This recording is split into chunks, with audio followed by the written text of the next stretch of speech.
Penn State 13-3 a year ago. And if we want to start things off with the coordinator speak, the big hire was Jim Knowles. The huge hire was Jim Knowles, excuse me. $3 million? $3.1 million. Tom Allen decides he wants to go to Clemson. Yeah. Penn State then is one of the teams that aggressively was pursuing Jim Knowles, and there were a handful of them. But there were some rumors maybe he'll go to Oklahoma. There was some talk maybe he'll go to Notre Dame. There was obviously some talk about maybe Ohio State can find a way to keep him. And then Penn State. The siren song of the Keystone State. Is that what PA is? It is the Keystone State. Yes. Penn State sort of wormed its way in there and was able to pry Jim Knowles back to his home state right here, good old PA. There it is. So that's a big deal. I mean, he is the highest paid coordinator for good reason. Ever. I can't say that the defense is going to be better. Don't know that. There are losses on the defensive side of the ball, but they're probably not going to be that much worse. I mean, what an embarrassment of riches you've got at Penn State if you lose a guy like Abdul Carter and you still feel like you're pretty loaded. Yeah. I think this is the year, finally, the prophecy comes true, and our guy, Denai Dennis Sutton, DDS, becomes a household name. I think Zane Durant in the middle of the line is a real problem. Not the biggest defensive tackle, but he's a problem. They will find ways to use him. They've got enough along that line where there will be plenty of guys that they can rotate in and maintain, I think, the level of excellence that they're used to, and it might even go to the next level now with Jim Knowles coaching up this defense. He has proven to be very, very good at knowing his personnel, at being hyper-focused on their attributes, finding ways to put them in the best position to succeed, and moreover, making in-game adjustments to make the defense better and not just be totally caught flat-footed. I mean, every coordinator is in that boat at some point or another, but Jim Knowles has been particularly good at avoiding that. So from a Penn State standpoint, you got to be thrilled with that side of things. And by the way, he's game planned against the Big Ten past couple of years. Game planned against the Big Ten, and I think more importantly, and this is something else I know we've talked about in the past, he's a coordinator who knows how to use this arsenal. Yeah. He knows how to use guys of this caliber, and he knows how to get the most out of them, which I think is the most exciting. Not to say Tom Allen didn't. I mean, obviously, top 10 defense. Abdul Carter was the number 3 overall pick, but I like Jim Knowles a little bit more. I'm okay with this hire. You combine that with now what's going to be year 2 under Andy Kotelnicki, and I think it becomes even clearer why Penn State is such a title contender this year, or at least a perceived title contender. Andy Kotelnicki now having another year with this team, a veteran offense, is, I think, going to be really exciting. Now, the big question is the receiver room, the pass catchers. Who are going to be the pass catchers? They haven't had pass catchers other than Tyler Warren, let's say, for the last 2 years. Yeah. Receivers specifically, lining up as a smaller than Tyler Warren human. That's right. It's been since Parker Washington, really. Not reliably so. Right. You know, and they've had some guys that have popped here kind of on occasion. And, you know, I like Damari Evans, who has since gone elsewhere. I wasn't down on all of the personnel, but they were never able to get enough out of that receiver room to really make it a threat. So this year, obviously, in the portal, they went out and they tried to make it more of an emphasis. 3 guys in particular: Kyron Hudson, who comes over from USC, Devante Ross, more of a speedster, comes up from Troy, and then Trebor Pena, who was more of a later signing, comes down from Syracuse, led Syracuse with receiving yardage last season and had a pretty good year. All those guys portaled in. They've also got Liam Clifford still on the roster, Tyzier Denmark still on the roster. These are guys that, you know, they were pretty excited about at points that Andy last season. Kotelnicki looked at and said, not good enough. Not good enough. Well, it isn't good enough. It isn't good enough. I mean, they're role players. Certainly, a guy like Liam Clifford is a role player. Tyzier Denmark, I still think, is a guy that they think they can get something out of, but it just, he's still young, and it hasn't materialized yet. So the question is going to be, can they get enough out of this receiver room? Can they figure out a way to replace the lost production of Tyler Warren, who is now playing for the Indianapolis Colts? You cannot build the plane out of him like you could a year ago, so you got to come up with something else. And I don't know if that means we're going to see more of an emphasis on the running attack because of Nick Singleton and Kaytron Allen sticking around and a line with 4 starters back in front of them. I don't know if they're going to try and turn the keys over more to a guy like a Drew Allar, provided he can build rapport with some of those new weapons out wide, or maybe a tight end like Luke Reynolds. We'll see. Sure. That to me is kind of the big open question about this offense. I have a lot of faith in Kotelnicki coming up with some innovative way to involve his personnel in the best way possible. It seems like he's very good at that. And we know from his time at Kansas that he's actually pretty good at building a good rushing attack.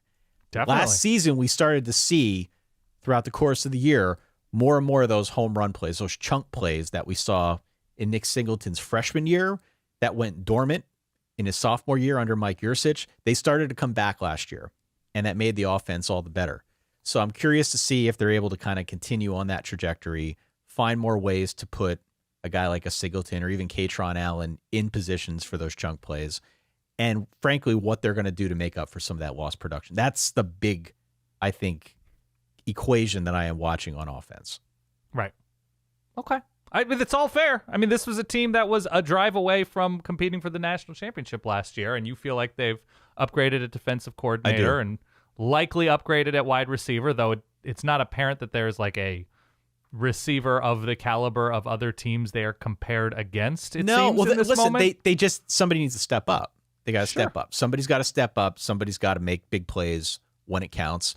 Thankfully, we can get into the schedule momentarily. Thankfully, I think it's a schedule that's going to give them some time before they get to that Oregon game at the end of September.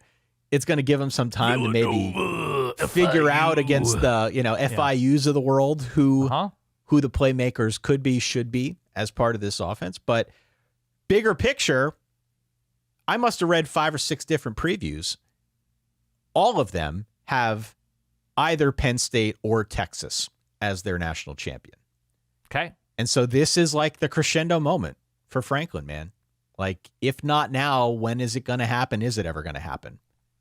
I saw a couple other rankings looking at position groups nationally. Of like the 7 position groups that we normally judge, quarterback, running back, receiver, lines, all 3 levels of the defense, Penn State's like top 5 nationally in 5 of those 7, the only 2 being wide receiver and I guess linebacker, which we tend not to worry about too much on the Penn State side. So it's not but just there's always guys stepping in. Yeah, it's not just the high level talent, but also the experience this year. Sure. Both with the players and with the staff, that it seems like it's a perfect storm of sorts for Penn State to be in that conversation. And there's a lot of steam on this team. It creeps me out a little bit that everybody's so high on them, but I get it.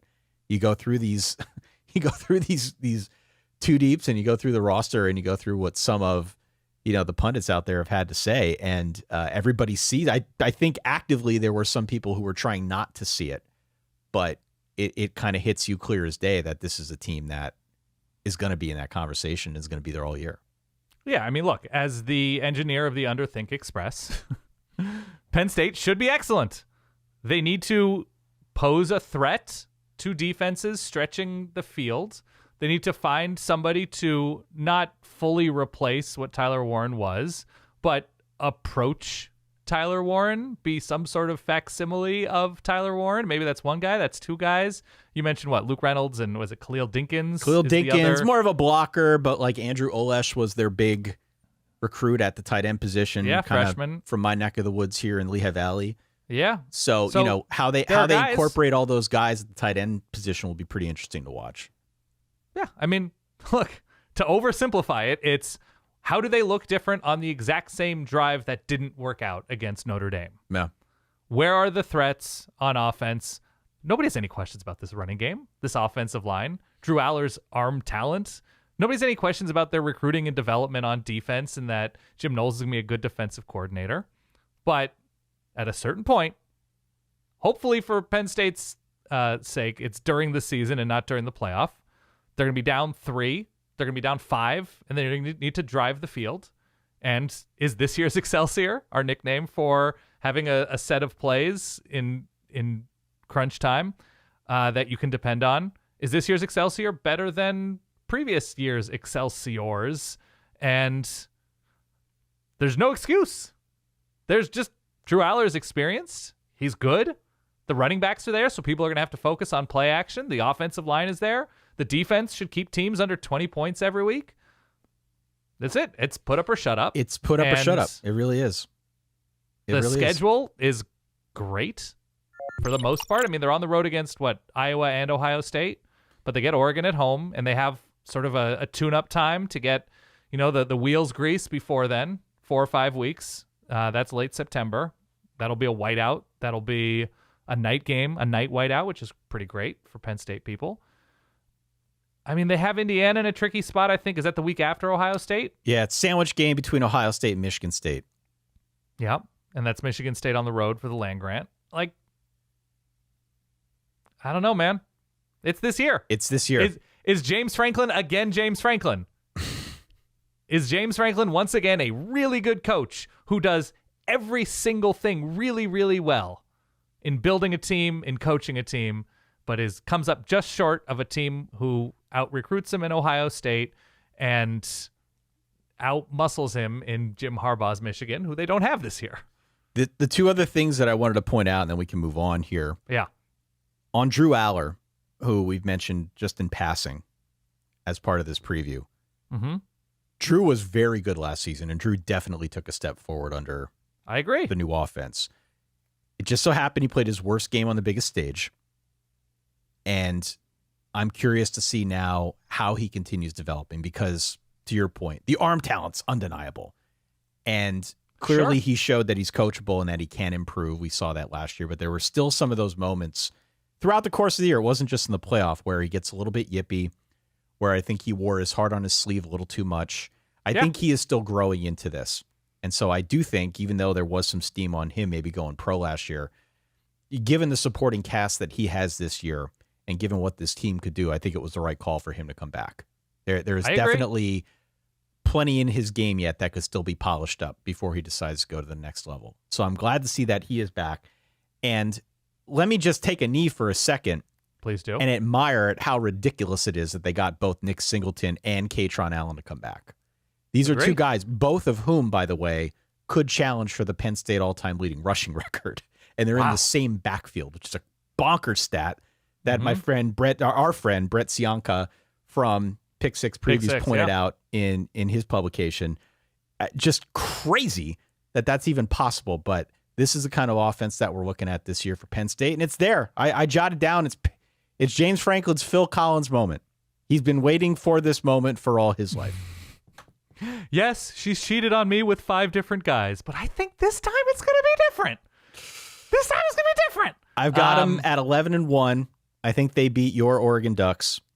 I think they lose on the road to Ohio State. I think they get revenge on Ohio State in the Big Ten title.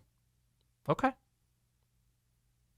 I think that's a reasonable way to approach this. Yeah, I mean, Allar wasn't great in the Oregon game either. He made some incredible throws, but there was a back-breaking pick. He missed a couple of big throws, big moment throws. So I think it's good for him to come back. He has an opportunity.